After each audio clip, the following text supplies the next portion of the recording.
샬롬, 좋은 아침입니다.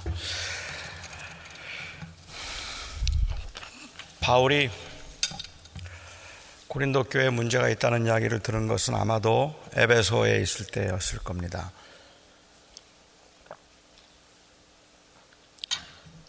에베소에서 사역을 하는 중에 고린도 교회가 문제가 있어서 교회에 좀 분쟁이 있다는 이야기를 듣고 마음이 많이 안 좋았는데 그때 또 엎친 데 덮친 격으로 에베소 교회에서 환란이 있었어요.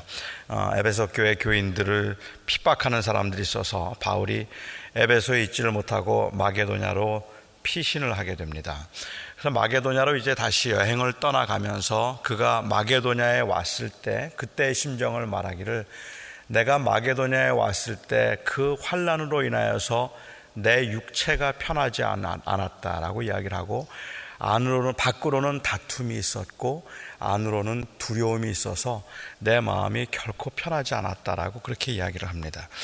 안으로 두려움이 있고 밖으로 다툼이 있었다는 말은, 여기서 말하는 다툼이라고 하는 것은 우선적으로는 그 에베소 교회에서 경험하고 있었던 그러한 그 분쟁, 이 환란의 문제겠죠. 그렇게 핍박을 하고 환란을 하고 자기들을 죽이려고 하는 그러한 그 다툼, 소동이 있었고, 그리고 그뿐만 아니라 고린도 교회가 또 어렵다는 이야기를 들어서 도대체가 마음이 편하지 않은 데다가 육체적으로도 마음이 너무 피곤하고 힘들었는데 안으로는 그가 두려움이 있었다라고 얘기합니다. 저는 바울이 안으로 두려움이 있었다라는 말을 보면서 바울은 무슨 두려움을 가지고 있었을까? 우리가 알고 있는 바울은 웬만해서는 두려움도 없고 겁도 없는 사람일 것 같고, 내가 죽어도 주를 위하여 죽고 살아도 주를 위하여 산다고 고백했던 그가 뭐가 두려웠을까라고 생각을 할 수 있을 것 같아요. 그가 두려워했던 것이 정말로 그냥 우리가 생각하는 것처럼, 그가 내가 두려워하는 것은 너희들이 하나님을 떠날까 두렵다. 내가 두려워하는 것은 사실은 내가 이런 환난 가운데서 하나님의 영광이 가려울까 두렵다. 이런 두려움들에 대한 것도 물론 있었겠지만, 저는 그냥 바울이 가지고 있는 그 두려움이라고 하는 것은 그 자신의 존재감에서부터 비롯된 것일지도 모르겠다는 생각을 합니다. 그동안에 사역을 열심히 했는데 이런 것들이 다 물거품이 되는가 하는 그러한 두려움, 에베소 교회도 힘들고 고린도 교회도 힘들고 내가 개척하고 세워놓은 교회들이 문제가 있다는 것들을, 그리고 어려움을 겪는 것을 보면서 경험하게 되는 그러한 두려움들, 그리고 또한 그가 육체가 많이 피곤하고 그 육체가 약해졌기 때문에 갖게 되는 그러한 이 불편함이나 그로 인하여서 경험하게 되는 그러한 두려움들, 이런 두려움들이 그에게 있었을 것이라고 생각을 합니다. 분명히 환난과 시련은 누구든지 사람을 두렵게 만드는 법입니다. 환난이 오고 시련이 오는데 그 환난과 시련 가운데서 그야말로 아무렇지도 않은 사람은 없을 것 같아요. 육체적으로 곤란하거나 힘들 때는 그나마 정신적으로 영적으로 사역의 열매가 있으면 그나마 견딜 수가 있는데, 사역의 열매도 별로 없는 것 같고 아니면 그것도 어려운 상황에서 또 육체적으로 피곤하게 되면 안과 밖으로 그렇게 막 어려움을 당할 때 그 시련 가운데서 사람들은 누구나 다 두려워지는 법입니다.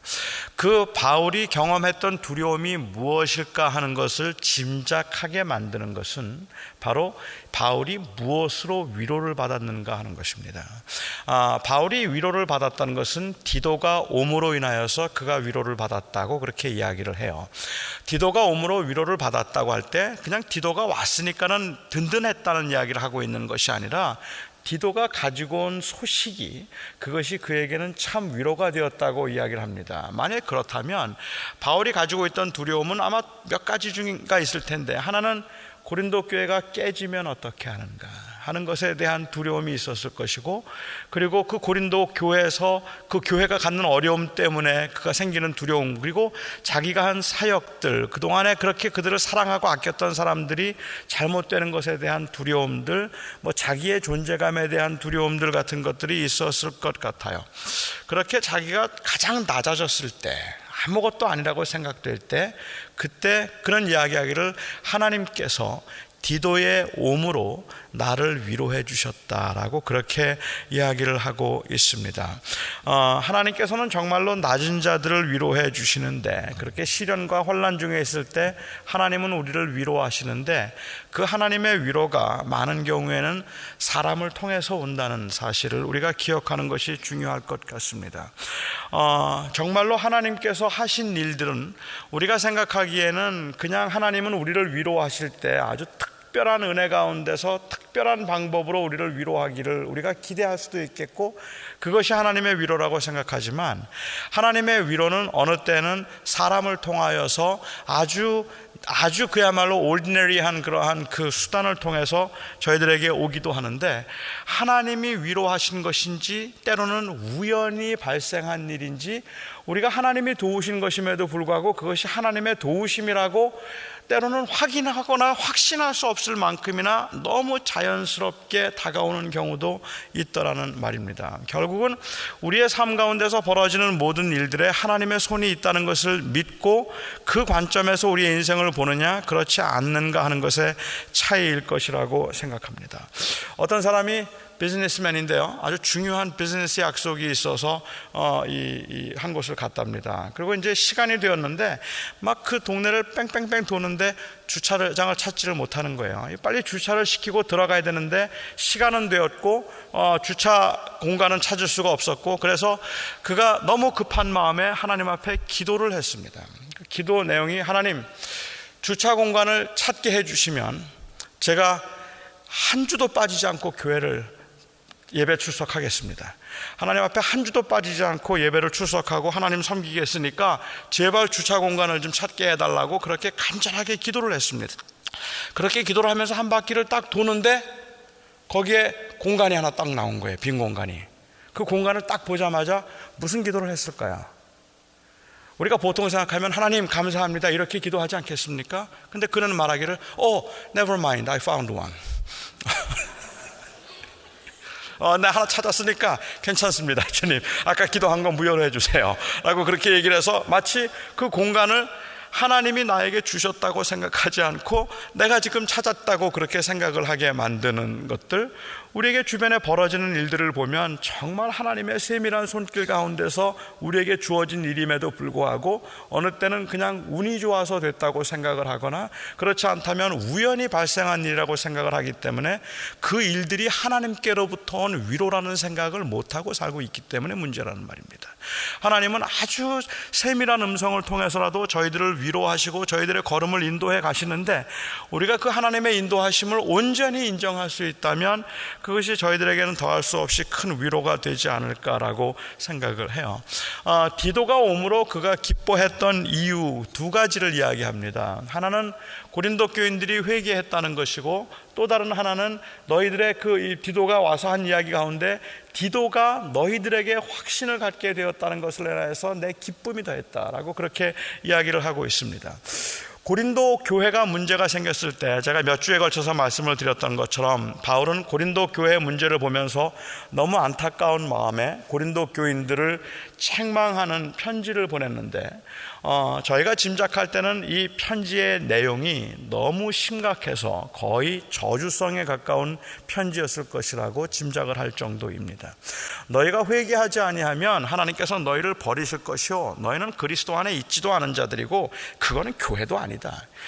아마 이런 내용이었을지도 모르겠어요. 너희들 그런 식으로 분쟁을 한다면 그렇게 바울파다 게바파다 무슨 이 아볼로파다 하면서 그렇게 싸우는 모습들 보면 이거는 교회라고 볼 수도 없다. 너희들은 그야말로 형편없는 자들이고 하나님께서 이거는 교회라고 세웠다고 볼 수 없겠다는 그런 내용일 것 같아요.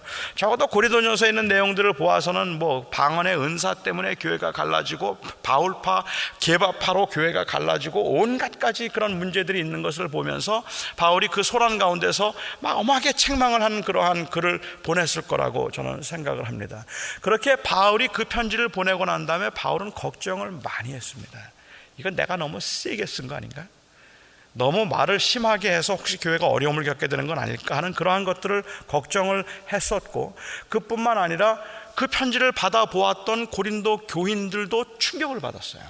너무 크게 충격을 받아서 야, 이거 도대체 정말 이게 뭐냐 하는 생각이 들어서 그들의 마음속에 근심이 생겼다고 했는데, 그들이 가지고 있던 그 근심이라고 하는 것은, 이것은 그들로 하여금 너무너무 자기 자신들의 정체성에 대해서 내가 그리스도인인가 하는 것에 관해서 진지하게 고민하게 만들 수밖에 없는 그러한 근심들이었고, 사실 여기서는 근심이라는 말로 표현을 하고 있지만 여기 말하는 근심이라고 하는 것은 그 안에 분노와 혼동이 있었다는 그러한 의미라고 보아야 할 것 같습니다. 그렇게 분노와 혼동 가운데 있었던 그 고린도 교인들, 어떻게 바울이 이런 편지를 우리에게 보낼 수 있을까부터 시작을 해서 도대체 바울이 뭔데 우리에게 이런 심한 책망을 하는가, 어떻게 이런 이야기를 할 수 있을까라는 것부터 시작을 해서 정말 온갖 가지 생각을 많이 하고 있었던 것 같아요. 그래서 바울은 사실은 그 편지를 보내고 바울도 근심을 많이 하게 해서 바울은 말하기를, 내가 그 편지를 통하여서 너희들을 근심하게 한 것을 후회하였다라고 그렇게 얘기합니다. 그것을 굉장히 후회하였었다. 내가 너무 심하게 했나 보다, 잘못 썼다라고 생각을 했었는데, 그런데 지금은 그 너희로 하여금 근심하게 한 것을 인하여서 굉장히 기뻐하는 이유는 그 근심이 너희로 하여금 회개하도록 했기 때문에 그렇다 합니다. 결과적으로 바울의 그 편지를 받고 난 다음에 고린도 교인들의 마음속에는 분노도 있었고, 그리고 못마땅한 마음도 있었고, 화도 치밀었지만 하나님 앞에 정직하게 그들이 섬으로 인하여서 정말로 우리가 이렇다면 이거는 교회가 아니다 라는 생각을 하고 그들이 회개할 수 있었다는 겁니다. 이게 얼마나 귀한 일입니까 여러분? 정말 이런 극단적인 상황에서 회개하는 것 여러분 교회에서 보셨습니까? 이거 보는 거 은혜입니다. 이건 굉장한 은혜라고 저는 생각해요. 교회가 웬만할 때는 회개를 잘해요. 그런데 정말 깨져서 하나님의 이름을 욕되게 만들고 있고 저건 교회가 아니라고 모든 사람들이 손가락질하는 그 상황에서 누군가 찾아가서 여러분 이렇게 하시면 안 됩니다, 회개하셔야 합니다라고 이야기를 하면 대부분의 교인들은 뭐라고 반응을 하는가 하면요, 당신 지금 누구 편이야? 그래요. 지금 누구 편에서 이야기하는 거야? 뭘 회개하라는 거야? 저 사람들이 회개해야지 왜 우리가 회개해?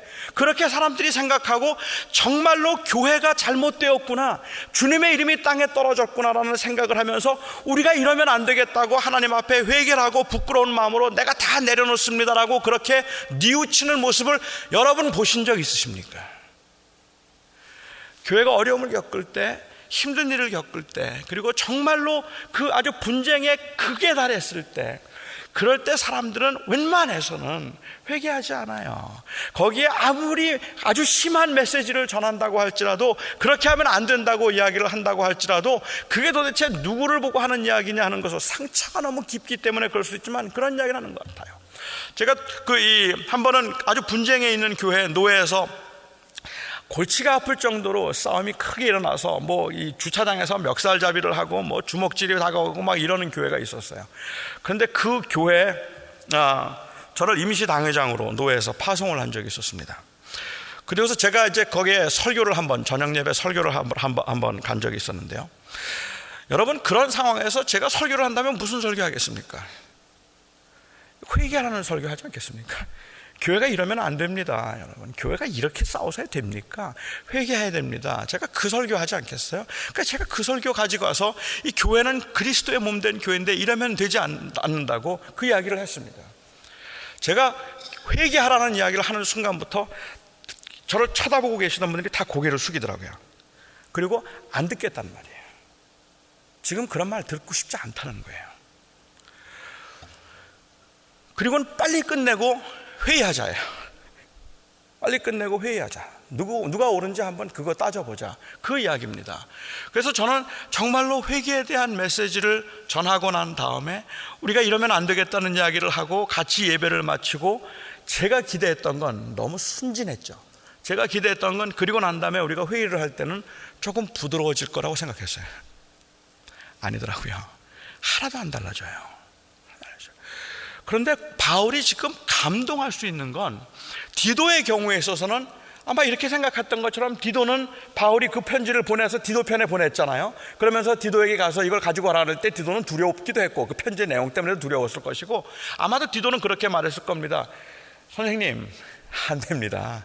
이 편지 받고 그들이 회개하겠습니까? 이거 아닙니다. 아마도 그렇게 생각했을 겁니다. 그랬던 디도가 놀랬단 말이에요. 그래서 마지막 절을 한번 보시면 우리 15절 16절에 보면 내가 너희를 위하여 자랑한 것이 있더라도 부끄럽지 아니하며 우리가 너희에게 이른 말이 다 참된 것 같아서 디도 앞에서 우리가 자랑한 것도 참되게 되었다. 내가 디도 앞에서 얘기하기를 아니야, 고린도 교인들 하나님 사랑하는 사람들이야, 그들은 분명히 회개할 거야, 그들도 하나님의 사람들인데 회개하지 않겠어? 그렇게 이야기를 하고 디도에게는 자랑을 했었는데 이 자랑이 참되게 되었다라고 이야기를 해요. 그것 때문에 디도가 돌아와서 너무너무 기뻐하면서 선생님 말이 맞았습니다, 그들은 정말 하나님의 사람들이었습니다, 그들이 회개했습니다 하는 그 이야기를 전해주는 걸 들으면서 바울의 기쁨이 더했던 거는 디도에게 마치 고린도 교인들 정말 하나님 사랑하는 사람들이지, 내가 그랬잖아, 그들 회개한다 그랬잖아, 이게 교회거든, 교회는 이런 거거든, 하나님 사랑하는 사람들은 그러는 거거든, 그렇게 말하면 회개 안 할 것 같은데 세상 사람들이 보기에는 그런 것 같지만 하나님의 사람들은 아니거든, 분명히 회개하지, 내 말이 맞았지. 그 자기가 맞았다는 사실, 고린도 교인들이 회개했다는 것으로 인한 기쁨과 디도 앞에서 거봐 라고 말할 수 있는 그 기쁨, 그리고 디도는 그 앞에서 맞아요 선생님, 내가 참 몰랐어요 라고 말하는 그 감격, 그 기쁨, 정말로 교회가 회개하고 있는 모습, 이게 바울에게는 더할 수 없이 위로가 되었다고 이야기를 하고 있는 겁니다. 여러분, 정말로 우리가 그런 극단적인 상황에서 회개할 수 있을까? 내가 무엇인가를 추구하고 그것을 놓치지 않기 위해서 몸부림을 치고 있고 내가 그것을 붙잡으려고 하는데, 그것을 붙잡으려고 애를 쓰고 있는데 누군가 와서 진실한 마음으로 집사님 그거 하지 마세요, 그만하세요, 집사님 싸우지 마세요, 집사님 이제 그런 거 그만합시다 라고 말을 할 때, 그래요 집사님, 내가 참 그동안 잘못 생각했던 것 같아, 내가 왜 이렇게 했을까 라고 하나님 앞에 회개하는 모습을 보면 이게 살아있는 모습이잖아요. 그런데 우리가 일반적으로 생각하기는, 우리 교인들끼리도 생각하기를 절대로 안 될걸 그래요. 사람은 회개 안 해, 절대로 안 될걸. 이게 참 서글픈 현실 아닙니까? 절대로 안 된다고 생각해요. 누구든지 그렇게 생각해요. 교회가 한번 깨지면 그 교회가 회복될 수 있을까? 안 될걸, 방법이 없어. 우리는 보통 그렇게 생각을 하고 있다는 말입니다. 그러면서 바울은 이야기하기를, 나도 굉장히 근심을 많이 했는데, 그렇게 걱정도 하고 근심도 하고 그 근심 속에는 불안도 담겨 있었을 것이고 분노도 담겨 있었을 것이겠죠. 그렇게 내가 굉장히 걱정을 많이 하면서 내가 근심을 많이 했는데 너희들이 회개함으로 인하여서 내가 정말로 기뻐한다라고 얘기했습니다. 근데 이제 우리가 여기서 지금 말하고 있는 이 근심에 관한 이야기를 하면서 바울이 말하는 건데 조금 오해가 있을 것 같아요. 하나는 무엇인가 하면 이렇게 바울은 말을 합니다.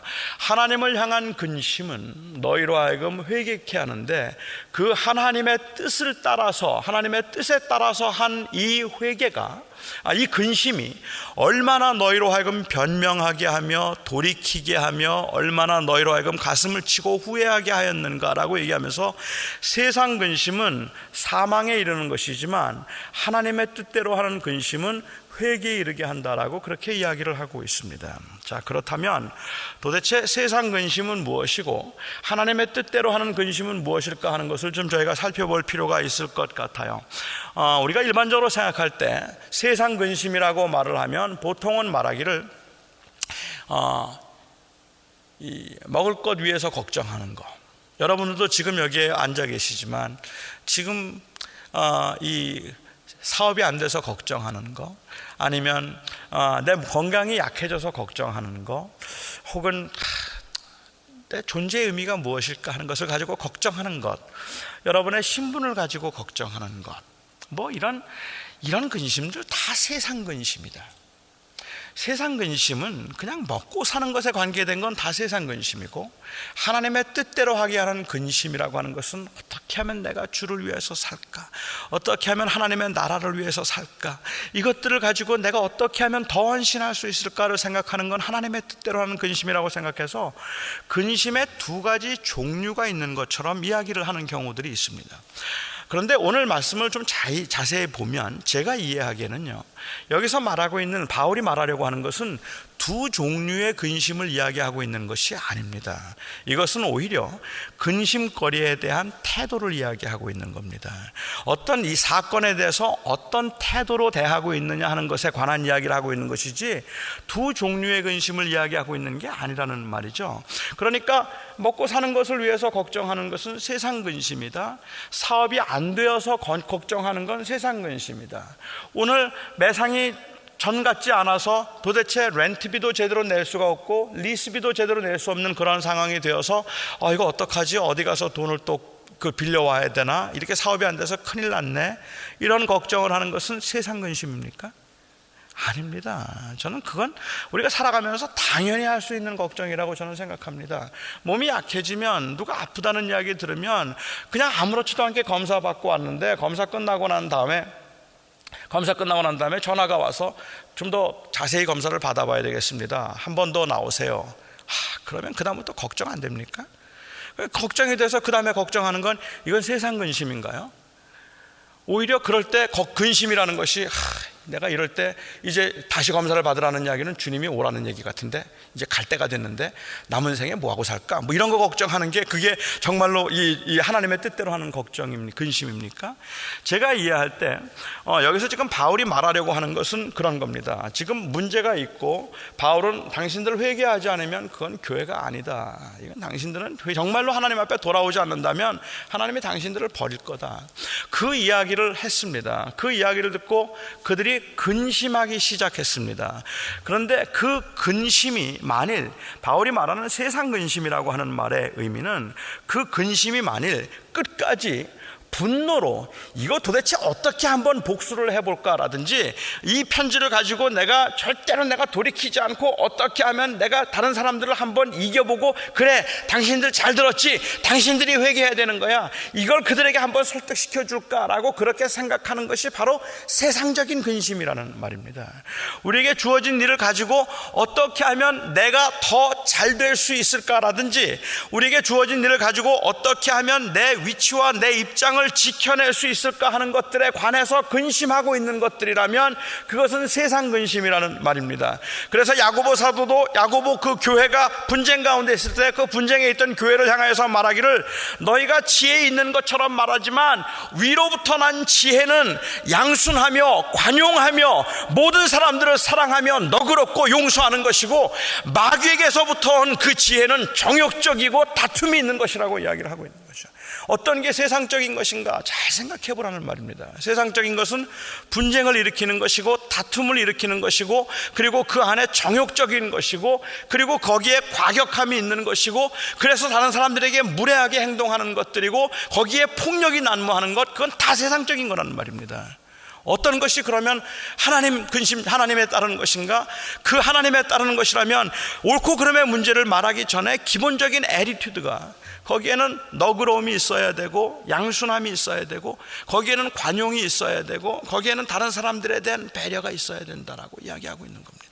그러니까 세상 근심이라고 말을 할 때 어떤 종류의 근심을 말하고 있는 것이 아니라 엄밀하게 좀 더 정확하게 우리가 번역을 하자면 세상적인 근심인 거죠. 세상적인 근심. 세상적인 근심이라는 것은 그 중심에 그리스도가 아닌 내가 있는 겁니다. 교회 안에서도 그 중심에 예수 그리스도가 계신 것이 아니라 내가 있으면 그거는 세상적인 근심인 겁니다. 목사가 교회에서 그리스도가 중심이 되지 않고 목사가 중심이 되면 그거는 세상적인 교회 아닙니까? 그 교회 안에서 목사가 이 교인들이 중심이 되고 그리스도가 중심이 되지 않는다면 그렇다면 내가 중심이 되어 있는 동안에는 그 교회를 우리가 그리스도의 교회라고 부를 수 없지 않습니까? 그것은 세상적인 교회 아닙니까? 그것이 바로 세상적인 일들이 아니겠습니까? 우리의 삶 가운데서 그리스도를 존귀케 하며 그리스도를 높이겠다는 마음으로 살아갈 수 있을 때 그것이 바로 하나님의 뜻대로 하게 하는 근심. 하나님의 뜻대로 하는 근심이라는 것은 주님 이 교회가 어떻게 하면 바로 서겠습니까? 어떻게 하면 이 땅에서 교회가 그리스도의 영광을 드러낼 수 있겠습니까? 어떻게 하면 주님의 이름을 높일 수 있겠습니까? 그렇게 생각하는 것이 바로 하나님의 뜻대로 하는 근심이잖아요. 그 일들 가운데 그렇다면 우리가 그 근심을 하는 중에라도 우리가 사업이 때로는 안 되어서 힘들 때라도 하나님 너무 힘들고 너무 지금 불안합니다. 제가 어떻게 하면 되겠습니까? 하나님의 원하심이 무엇이며 하나님께서는 저에게 이런 그 초조하고 불안한 상황에서 제가 어떻게 해야 할까요? 하나님을 좀 더 의지하고 싶습니다. 주님 저를 도와주십시오 하고 하나님을 온전히 붙들려고 하는 그러한 모습이라면 하나님의 뜻대로 하는 근심이라는 말입니다. 하지만 우리가 가지고 있는 그 근심이 사업이 안 되는 가운데 이걸 도대체 돌파하기 위해서 가지고 있는 생각하는 근심이 거짓과 술수와 그리고 또한 다른 사람들을 속여서라도 이것을 내가 위기를 극복하겠다고 생각을 하고 있다면 그거는 세상적인 근심이잖아요. 그게 바로 하나님의 이름을 가리우고 있는 그러한 근심이 되는 것 아니겠습니까? 무엇을 했는가 하는 것에 관한 이야기를 하고 있는 것이 아닌데 이 하나님의 뜻대로 하는 이 근심은 간절하고 열심 있고 진실하게 만들어서 그들의 결백을 주장할 수 있었다는 겁니다. 11절 말씀을 제가 한번 볼게요. 보라, 하나님의 뜻대로 하게 된 이 근심이 너희로 얼마나 분하게 하며, 이 분하게 했다는 이야기는 뜻대로 하게 하는 근심이 바로 그 죄에 대해서, 분쟁에 대해서 그렇게 분했다는 말이겠죠. 얼마나 두렵게 하며, 얼마나 사모하게 하며, 얼마나 열심 있게 하며, 얼마나 벌하게 하였는가. 너희가 그 일에 대하여 일체 너희 자신의 깨끗함을 나타내었느니라. 그래서 그들은 회개함으로 그 안에 잘못되었던 것들을 해결할 수 있게 되었습니다. 즉 여기에 그들이 회개했다고 얘기를 하는데, 여러분 이 회개가 어떤 의미에서는 진정한 회개, 참된 돌이킴이 무엇인가 하는데, 여기는 좀 혼동이 좀 없어야 되겠다고 생각하는데, 제가 두 번째 생각하는 이 오해일 수 있다고 생각하는 건, 여기에 그들이 회개함으로 인하여서 했던 일이 무엇인가 하면 사실은 그 교회에 분쟁을 일으키는 사람들, 그리고 교회에 문제를 일으킨 사람들을 치리한 겁니다. 그것이 바로 여기서 그들이 했던 회개입니다. 그 회개로 인해서 12절의 말씀 한번 보실까요? 그런즉 내가 너희에게 쓴 것은 그 불의를 행한 자를 위한 것도 아니요 그 불의를 당한 자를 위한 것도 아니요 오직 우리를 위한 너희의 간절함이 하나님 앞에서 너희에게 나타나게 하려 함이로다. 그래서 그들로 하여금 사실은 이 고린도 교인들 중에 문제를 일으키거나 아니면 분쟁을 일으켰던 사람을 지적해서 그를 치리했던 것이죠. 그런데 그를 치리하면서 우리가 고린도서 1장에서 보았지만, 고린도서 그를 치리했다는 이야기는 교회에서 내쳤다는 이야기가 아니라 그의 잘못을 지적하고 난 다음에 바울은 그 다음에 말하기를 그를 절대로 함부로 대하지 말고 그를 용서하여 받아주라는 이야기를 하고 있습니다. 잘못은 지적하되 그 잘못을 지적하고 난 다음에 그가 돌이켜 회개하면 그를 받을 것이요 그를 원수 삼지 말라라고 그렇게 이야기를 하고 있죠. 이게 바로 문제를 해결하는 방법으로 바울이 말을 하고 있다고 생각합니다. 제가 그 이야기는 처음에 얘기했으니까 제가 다시 이 1장을 하면서 제가 말씀을 나눴으니까는 다시 말씀을 드리지 않더라도, 바울이 그 편지를 쓰고 난 다음에 본인은 많이 후회를 하고 그러면서 그가 왜 이 편지를 썼는가를 변명하고 있는데, 그 변명하는 내용들을 보면은 내가 이 편지를 쓴 것은 사실은 바울은 거기에서 문제를 일으키는 어떤 한 사람을 이 타겟으로 하고 편지를 쓴 것 같았는데, 그 편지를 쓴 목적은 결과를 통해서 알 수 있는 것처럼 이거는 그 사람을 책망하기 위한 것도 아니고 또는 불의당한 자들을 변호해서 어떤 편에 서려고 하는 것이 아니라 오직 고린도 교인들을 권면하여서 하나님의 사람으로 신앙인으로 설 수 있도록 만들기 위해서 내가 사실은 이 편지를 썼다라고 그렇게 이야기를 하고 있습니다. 이것이 치리의 목적입니다. 우리를 대적하는 사람들을 치는 것이 치리가 아니라, 만약에 치리가 그 사람을 돌이키고자 하는 사랑이 없으면 차라리 치리를 하지 말라는 이야기를 합니다. 그를 정말로 끝까지 붙들어 줄 마음이 없으면 그러면 하지 말아라라고 얘기하는데요. 우리가 정말로 오늘 이 아침에 제가 이 말씀을 마치면서 한번 생각해 보고 싶은 것이 있다면, 제가 오늘 이렇게 말씀을 드리는 것도, 그리고 여러분들이 또 여러분 삶을 돌아보는 것도, 그리고 저 자신이 이 말씀을 생각하면서 저 자신에게 제가 하고 싶은 이야기도, 결국은 우리에게 주어진 상황에서 내 유익과 편리를 위해서 누구를 회개하라고 말하거나 아니면 내가 회개를 해야 된다는 그런 이야기가 아니라, 우리 모두가 다 지금 이 자리에서 가장 원하는 것은 하나님의 사람으로 서고 싶다는 겁니다. 그리고 하나님의 사람으로 살고 싶다는 겁니다. 그리고 이 교회가 정말 그리스도께서 주가 되시는 교회가 되면 좋겠다는 겁니다. 그것 말고 무슨 원함이 있습니까? 그것 말고 저에게 무슨 다른 소원이 있습니까? 그냥 우리들이 이 땅에 살면서 힘들고 지치고 어렵지만 하나님의 사람으로 살기를 원합니다. 하나님의 사람으로 서기를 원합니다. 그리고 이 교회가 그 주님이 머리가 되시는 교회, 진정으로 주님을 높이는 교회가 되기를 원합니다. 그 간절한 열망이 저와 여러분 안에 있다면 그것이 바로 이 기쁨이 되는 것이고 우리에게는 위로가 되는 것입니다. 저는 제가 그리고 여러분들이 우리 각자에 대해서, 서로에 대해서, 그리고 이 교회에 대해서 희망을 가질 수가 있어서 디도처럼 회개 안 할걸요? 그렇게 안 될걸? 그렇게 말할 때 우리가 아니, 우리는 할 수 있어, 우리는 될 거야, 틀림없이 회개할 거야, 꼭 돌아올 거야 라고 말할 수 있는 그 하나님의 사람에 대한 확신을 우리가 가질 수 있기를 바랍니다. 우리는 하나님의 사람들입니다. 그래서 돌이킬 수 있고 회개할 수 있고 다시 마음을 잡을 수 있고 그리고 사랑할 수 있고 용서할 수 있는 겁니다. 기도하겠습니다.